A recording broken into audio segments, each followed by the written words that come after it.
Bienvenue dans un nouvel épisode de Soluble. Aujourd'hui, je m'intéresse au dialogue entre les gens sur le thème de l'écologie et je vais en parler avec quelqu'un qui ne manque pas de répartie et qui partage ses solutions pour en avoir si l'on en manque. Bonjour Margot Jacques. Bonjour Simon. Tu es l'auteur du petit manuel de répartie écologique. C'est un livre très concret qui se présente sous la forme d'un petit guide qui propose 35 réponses pour déconstruire des discours anti-écologiques, des discours que l'on peut entendre fréquemment et qui parfois mènent à l'inaction selon toi. Alors on va explorer certaines de ces idées et tenter de s'outiller pour celles et ceux qui le souhaitent. Et je le dis aux autres, restez avec nous car vous allez apprendre des choses, j'en suis sûr, pourrez vous questionner sur des phrases qu'on prononce ou qu'on entend tous. Elles sont présentes dans le débat public. Mais d'abord, Margot, on a envie de mieux te connaître. Dans ta vie professionnelle, tu agis sur les sujets d'environnement, tu travailles en collectivité locale. Qu'est-ce qui t'a rendu sensible à la question de l'environnement et de l'écologie, justement? Je pense qu'il y a plusieurs choses. Je pense qu'il y a pas mal de choses qui sont dues à l'enfance où j'avais notamment une mère assez proactive sur ces questions-là. Et puis, je pense qu'un peu plus tardivement, autour de 18, 19, 20 ans, j'ai vraiment développé un amour pour la randonnée, pour la nature en général. Et je pense que c'est aussi cet émerveillement qui a fait que je me suis intéressée à ces questions. Et puis, j'ai aussi fait un stage quand j'avais 19-20 ans sur la question de la pollution plastique, après avoir vu énormément de documentaires qui m'avaient assez choqué, assez pris aux tripes. Et je pense qu'avoir lu des rapports, regardé des documentaires, ça a aussi fait tilt chez moi. Donc, c'est à la fois la question de l'émerveillement pardon, face à la beauté de la nature, et puis un côté aussi rationnel avec des chiffres qui m'ont choqué. Et je me suis dit, bon, bah là, il faut agir. Il faut agir, s'émerveiller, mais aussi comprendre. Et j'en viens donc à ton petit manuel de répartie écologique. Il est paru aux éditions Les Liens qui libèrent. Je le disais, on va explorer une petite partie, mais dis-nous, s'il te plaît, pourquoi tu as eu envie et même, je crois, besoin de l'écrire. Est-ce que cela vient de ton expérience, de ta propre expérience? Il y a eu un moment un peu déclencheur du coup dans l'idée de ce livre. C'était il y a environ un an. En fait, je discutais avec un proche qui m'a dit qu'il ne croyait pas à la finitude des ressources, hein, comme si les ressources étaient illimitées. Et en fait, j'ai été un peu estomaquée. Je savais pas trop quoi répondre, alors que pour moi, ça me semblait une évidence qu'évidemment les ressources étaient finies. À partir de ce moment-là, je me suis dit qu'il fallait absolument que je m'outille verbalement, intellectuellement, pour sortir des chiffres, des données clés au moment opportun, qui puissent me servir dans mon argumentation. Donc ça partait vraiment d'un besoin personnel. Et puis par ailleurs, je me suis rendu compte que j'étais absolument pas la seule à être parfois démunie face à certaines personnes, à certains faits, à certaines opinions, surtout face à des opinions qui découle absolument pas de choses scientifiques. Et donc j'ai voulu écrire ce livre pour avoir quelque chose d'assez concis, d'assez court, de percutant et qui reste sur un ton un peu léger pour pas non plus stigmatiser et essayer d'embarquer au maximum avec soi et aller collectivement vers l'action. Avec ce manuel, tu veux déconstruire certaines idées reçues ou certains arguments anti-écologiques. Et je te cite, parler au cœur et à la raison des gens. Tu as travaillé sur quelle base? Tu cites souvent des études scientifiques. Oui, alors il y a un grand micmac de sources, toutes sérieuses, hein, mais j'ai à la fois des sources scientifiques, des rapports d'ONG, mais aussi des podcasts. Moi, je suis une énorme fan de podcasts aussi. Je cite par exemple Chaleur humaine ou d'autres podcasts de ce type, vraiment axés sur la décarbonation et la transition écologique, la biodiversité. Et puis des articles de presse, hein, je cite Le Monde par exemple, voilà. Donc c'est assez varié en termes de sources pour parler en fait à tous. C'est ce que je dis, c'est au cœur et à la raison. Aborder des chiffres pour parler à ceux qui sont vraiment très rationnels, qui ont besoin de sérieux, et puis d'un autre côté, euh, parler au cœur, montrer qu'en fait un autre monde est possible, un autre monde est désirable, et ce monde il est à la fois plus juste socialement, mais il est aussi plus beau, plus respectueux du vivant. Alors, c'est un livre engagé, mais rationnel, et les faits sont vérifiés. Il y a une bibliographie à la fin. Alors, on va avancer un petit peu sur le fond du sujet, c'est-à-dire les petites phrases, les phrases que tu as entendues ou que tu as reformulées pour mieux pouvoir y répondre. Alors, je comprends à la lecture de ton petit manuel que tu attires l'attention sur le fait que ce ne sont pas seulement les climato-sceptiques qui donnent de la voix avec un discours opposé aux objectifs écologiques, mais cela se manifeste aussi de diverses façons, et souvent il s'agit de vouloir relativiser ou d'arriver à la conclusion que l'on peut remettre à plus tard des prises de décision. Tu appelles d'ailleurs les tenants de ce type de discours, non pas donc des climato-sceptiques, mais des nouveaux sceptiques. Mais qui sont-ils? Que te disent-ils? Les climato-sceptiques, en fait, aujourd'hui, sont relativement rares. Alors, rares, tout est relatif aussi, parce que c'est à peu près 7% de la population française qui ne croit pas à l'existence même d'un changement climatique. Mais aujourd'hui, finalement, on a plutôt une sorte de mouvance qui, comme tu le disais, atténue les causes et les conséquences du changement climatique, se dit mais finalement, est-ce que c'est si grave? Et donc ça, c'est assez pervers parce que c'est plus subtil. Et donc moi, je les appelle aussi les éco-dénialistes, ceux qui sont dans le déni, qui se disent ah mais finalement 3 degrés de plus, est-ce que c'est vraiment grave? En termes de cause aussi, oh mais la France c'est que 1% des émissions de gaz à effet de serre, donc finalement que les Chinois commencent parce que c'est eux qui polluent beaucoup. Et donc ça pose des vraies questions en termes de faits scientifiques. En fait, c'est des personnes qui ne suivent absolument pas la science, donc ils ne sont pas du tout dans la rationalité pour le coup. Oui, parce qu'il y a les personnes que tu évoques qui contestent l'origine, l'existence même du changement climatique, mais il y a aussi celles et ceux qui contestent l'origine humaine du changement climatique que l'on connaît actuellement. Et c'est aussi sur ça que des évolutions ont lieu dans les discours publics. C'est ça. En fait, il y a à peu près 37% de la population qui remet en question la cause anthropique du changement climatique. Donc ça, c'est quand même problématique. Ça remet en question notre responsabilité et du coup, ça nous dédouane finalement d'agir concrètement. Voyons ensemble quelles sont les petites phrases qui reviennent le plus souvent et sur lesquelles tu t'es dit qu'il y a un défi auquel répondre avec de la matière et donc d'autres arguments. Alors parlons, je regarde, de climat et de météo. Il y a une confusion que l'on peut faire ou entendre souvent, c'est la différence qu'il existe entre le climat et la météo. On retrouve cette confusion dans les répliques de ceux que tu appelles ces nouveaux sceptiques. Ça se joue autour de la perspective de la hausse de la température moyenne de la planète à plus 2, plus 3 ou plus 4 degrés selon les scénarios d'avenir d'ici à 2100 et selon les actions entreprises par les humains. Ça, c'est un sujet du quotidien, c'est un sujet concret qu'on entend tous, climat et météo. Pourquoi c'est important de se situer, de situer la différence entre les deux termes? On entend régulièrement des personnes en effet qui nous disent ah, ben, finalement 3 degrés de plus, c'est juste il va faire plus chaud, ça va être plus agréable. Et c'est vraiment là qu'il faut faire la différence entre le climat et la météo. Le climat, c'est une analyse des variables atmosphériques sur des dizaines, voire des centaines d'années. Et la météo, à l'inverse, prévoit le temps qu'il va faire à l'échelle d'une semaine.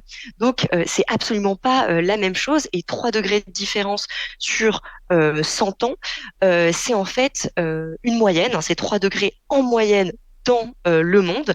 Et ce dont on se rend compte, c'est que aujourd'hui, le monde s'est à peu près réchauffé de 1,1 degré depuis la période pré-industrielle, donc 1850. Mais on se rend compte que l'Europe est le continent qui se réchauffe le plus vite. En Europe, on s'est déjà réchauffé de plus de 2 degrés par rapport à la période pré-industrielle. Et 3 degrés de plus, c'est en fait des conséquences sur le paysage qui sont énormes, une élévation du niveau des mers, des pans entiers, notamment en France, hein, qui pourraient être rasés. Je pense à la Camargue, à la région de Dunkerque, de Bordeaux. Et puis, c'est des méga-feux qui se développent, c'est des épisodes de précipitation, de grêle intense qui font souffrir en priorité hein, les agriculteurs parce que ce sont eux les premières victimes du changement climatique qui le vérifient eux-mêmes, voilà, les mains dans la terre. C'est vraiment important de montrer que ces effets, ils sont déjà concrets, ils sont déjà actuels. La dernière fois, j'étais dans une interview et on me disait, mais finalement, c'est super loin. En fait, non. Enfin, quand on voit ce qui s'est passé là, il y a quelques semaines, hein, avec les inondations énormes dans le Pas-de-Calais, les méga-feux l'été dernier, en fait, on y est déjà. Les conséquences de cette élévation de la température moyenne ne sont pas que sur les individus eux-mêmes, évidemment, mais sur l'ensemble des écosystèmes de la planète. Alors, dans le champ du débat politique, il y a quelques phrases qui apparaissent comme des marqueurs ou sont même une manière parfois de fermer le banc d'une discussion, d'un débat. J'en retiens deux, si tu veux bien. Tu vas nous dire ce que tu en penses. D'abord, il y a une phrase que tous les auditeurs français de ce podcast peuvent avoir en tête, et c'est la notion dite d'écologie punitive. Elle avait été popularisée par Ségolène Royal, la candidate du Parti socialiste à l'élection présidentielle en France, mais elle est utilisée quand même dans tous les bords de l'échiquier politique. Quelle répartie adoptes-tu face à la notion d'écologie punitive? En fait, moi, j'aime bien rappeler que déjà, de un, on vit dans un monde qui est déjà liberticide. Et en fait, c'est même le fondement de notre démocratie. C'est-à-dire que ma liberté, elle s'arrête là où commence celle des autres. Par exemple, j'ai pas le droit de me balader dans la rue avec un fusil d'assaut. Hein, ça vient contraindre ma liberté, mais c'est pour garantir la sécurité de tous et le bien vivre ensemble. Donc déjà, voilà, je pense que c'est important de rappeler ce fondement du contrat social, c'est-à-dire que l'intérêt général, il prime sur les libertés individuelles en démocratie. Faisons aussi le parallèle avec l'éducation, qui est obligatoire jusqu'à 16 ans en France.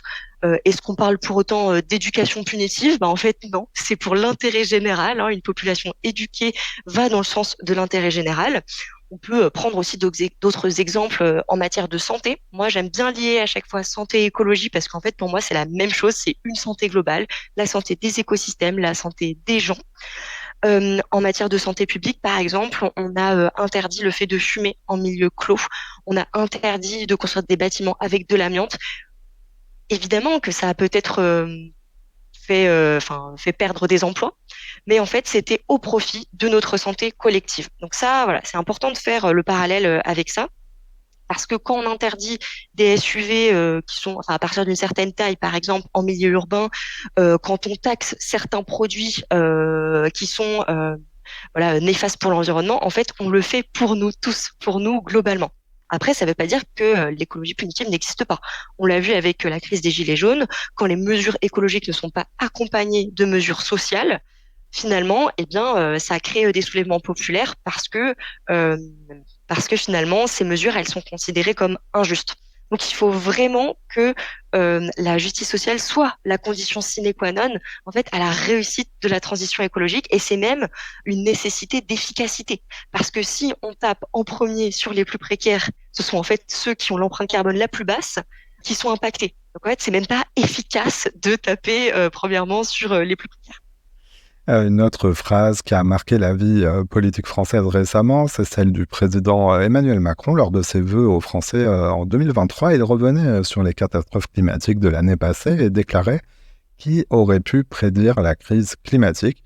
Alors là, dans ton livre, on ne va pas tout dévoiler, mais tu as décidé de lui répondre, d'écrire une réplique. C'est vrai que cette petite phrase a fait réagir de nombreux scientifiques.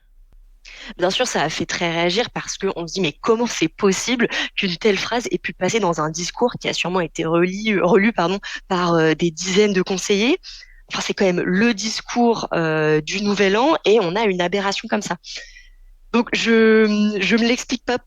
Je sais pas. Peut-être que c'est une manière de se dédouaner, de se dire, bah, finalement, ça nous arrive comme ça, donc on est un peu démunis. Je sais pas exactement.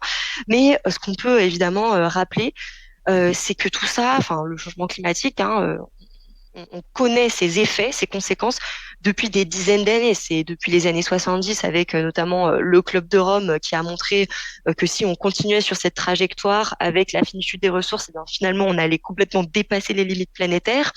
On peut rappeler aussi le rapport Charnay en 1979 qui est paru et qui est très intéressant, qui n'est pas beaucoup cité, mais qui montre que si on attend les premiers effets du changement climatique, de vivre les premiers effets du changement climatique, finalement, ce sera trop tard pour en éviter les pires conséquences.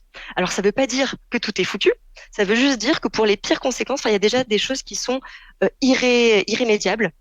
Il y a vraiment des choses contre lesquelles on ne va pas pouvoir lutter. Par contre, c'est toujours possible d'atténuer évidemment ce changement climatique. Bon, on pourrait citer 1000 autres rapports, mais c'est vrai que cette phrase a quand même été une sorte d'électrochoc pour pas mal de personnes. Qui aurait pu prédire donc la crise climatique? Alors, renseignement pris, et pour être tout à fait complet, le président s'est senti obligé de préciser cette phrase 2 semaines plus tard dans une autre vidéo, et il a voulu expliquer aux citoyens que pour lui, c'était au fond l'idée que ça n'allait pas encore assez vite et qu'il fallait aller encore plus vite que prévu. Chacun jugera, mais c'est vrai que cette phrase met en exergue cette notion d'urgence climatique, mais aussi les nombreuses alertes qui ont été effectuées depuis les années 70 même. Alors, allons sur les petits gestes écolos. Certaines personnes ont du mal à se situer entre le poids de leurs actions individuelles en faveur de l'environnement, l'action collective, l'action politique, l'action des pouvoirs publics, au point même que tu dis que cela favorise certains discours d'immobilisme. Explique-nous pourquoi il y a une telle perception chez certaines personnes de décalage entre finalement son action individuelle et la réalité de son efficacité. Parfois, on a l'impression que ces petits gestes, finalement, c'est une goutte d'eau dans un océan et que face aux multinationales, je pense à Total par exemple, ou là aux géants de la grande distribution, on n'a pas finalement de pouvoir. Alors évidemment que nos petits éco-gestes, ils sont imbriqués dans des structures qui sont géographiques, qui sont sociales, qui sont économiques. Par exemple, c'est pas possible d'aller faire ses courses en vélo quand on est en milieu rural et qu'on n'a pas forcément les infrastructures pour. C'est pas possible d'acheter que bio, que en vrac quand on a un tout petit budget, évidemment, parce que voilà, toutes ces structures finalement elles nous contraignent. Mais en fait, ça doit quand même pas nous décourager à faire certaines actions parce que euh, nos actions, c'est aussi la condition à ce que les structures, à ce que le politique bouge. Moi, j'aime bien rappeler l'image du triangle de l'inaction.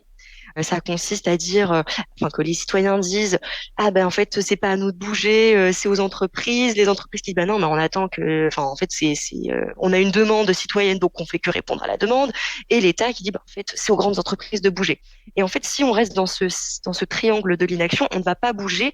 Il faut essayer de sortir de ça pour aller vers un triangle de la coopération où chacun fait sa part entre guillemets. Et pour ça, euh, je m'appuie sur une étude qui s'appelle Faire sa part, justement, du Shift Project, le think tank, qui explique que 25% de l'effort à fournir pour atteindre nos objectifs climatiques, ils sont de l'ordre individuel. Alors attention, c'est pas juste acheter une gourde et récupérer l'eau de pluie. Hein. C'est pas ça les petits gestes individuels. Il faut plutôt aller vers des gestes entre guillemets héroïques, c'est-à-dire arrêter l'avion ou alors réduire drastiquement l'usage de l'avion, arrêter ou réduire drastiquement sa consommation de viande. C'est ça en fait les gestes qui comptent véritablement. Donc ça c'est 25% de l'effort à fournir.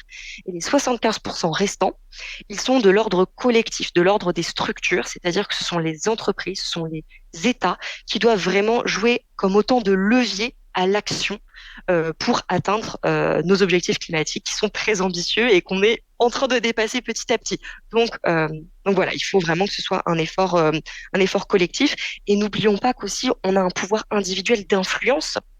On n'est pas juste un citoyen, on est aussi un travailleur ou une travailleuse, on est parent, on peut être ami, hein, voilà, on est aussi dans des logiques familiales et donc notre action peut avoir des répercussions finalement assez rapides. Et moi, j'aime bien rappeler que pendant le Covid, quand on était porteur du virus, on contaminait en moyenne 3 personnes chacun.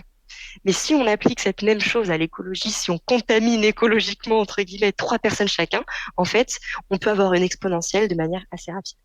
Viraliser donc l'écologie et rendre héroïques Oui. les petits gestes. Alors, on l'entend, tu as tenté de catégoriser les types de répliques par profil de personnes au regard de leur caractère anti-écologique.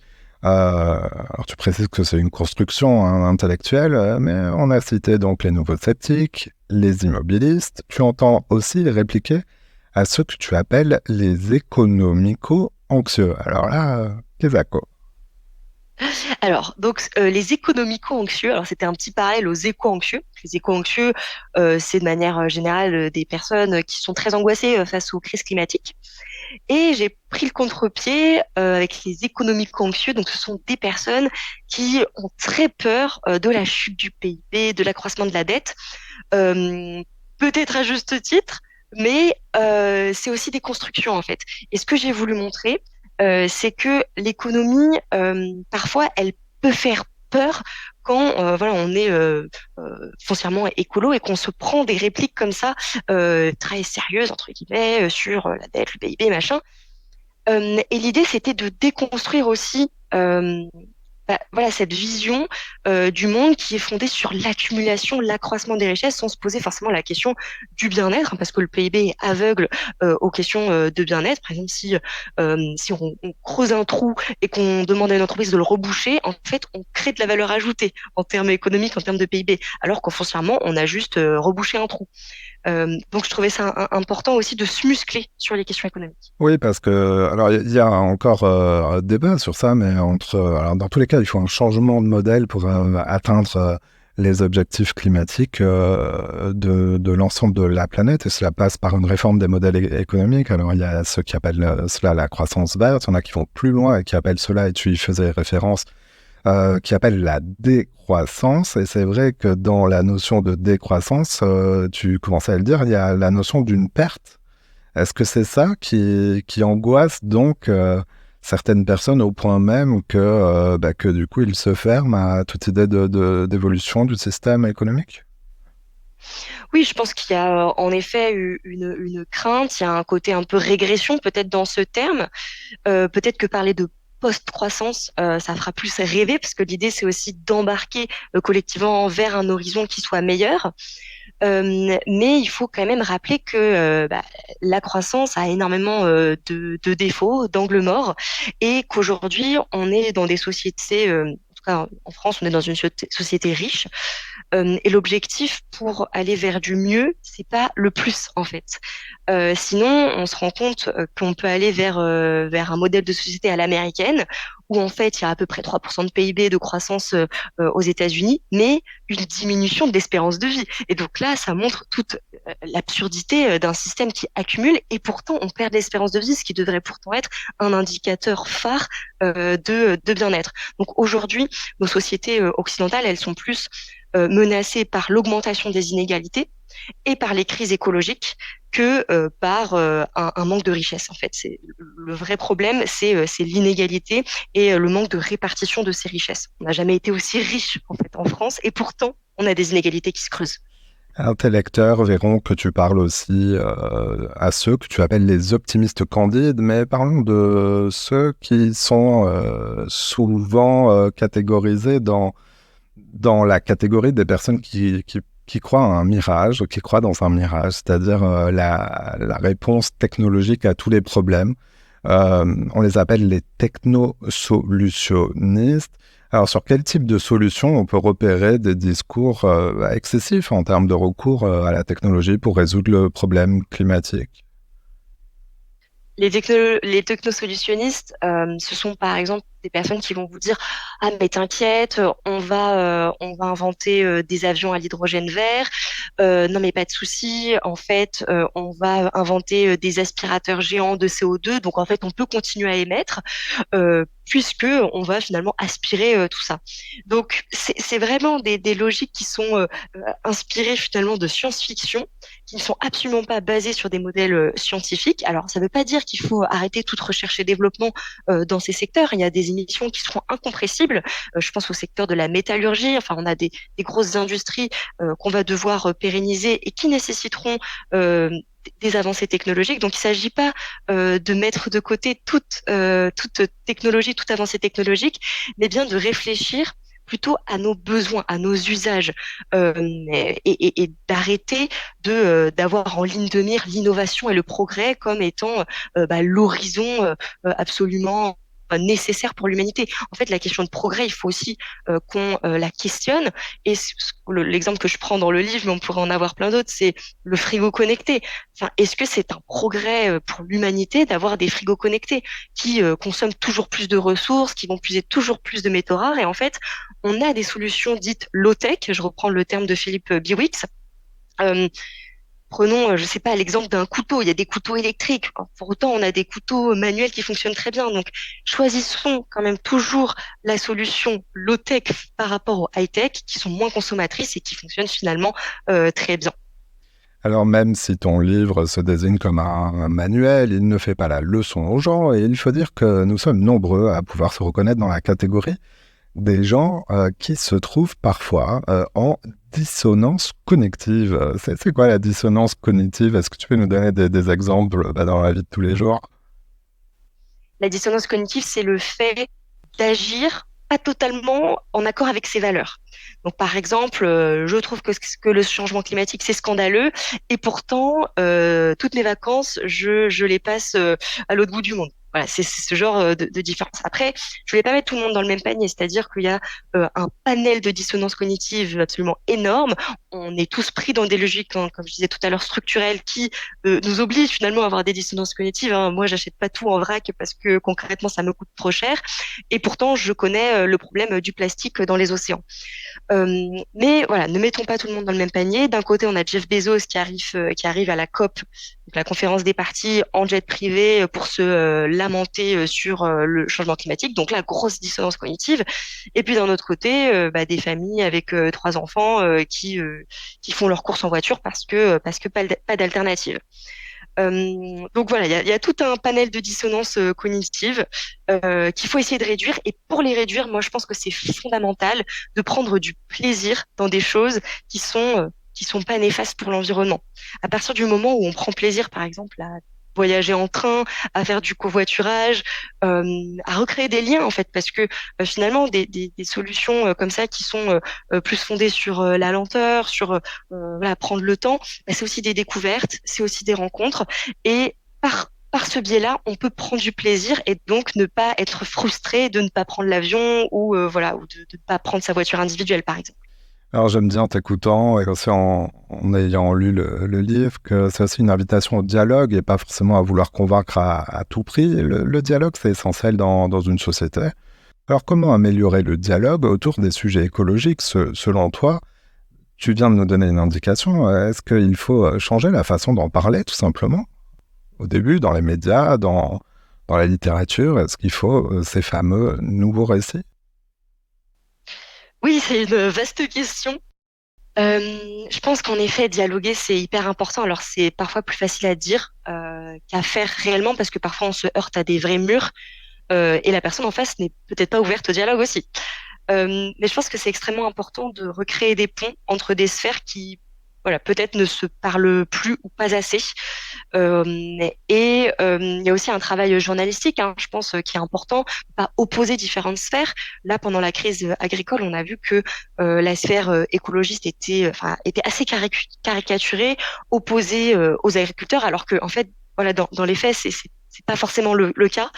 Et donc, on a des sortes de clichés qui sont repris, alimentés. Et ensuite, on a du mal à se défaire de tout ça. Alors que concrètement, voilà, ce que demandent les agriculteurs, c'est un revenu décent. Et dans les sphères écologistes, par exemple, il y a des nouvelles idées qui émergent.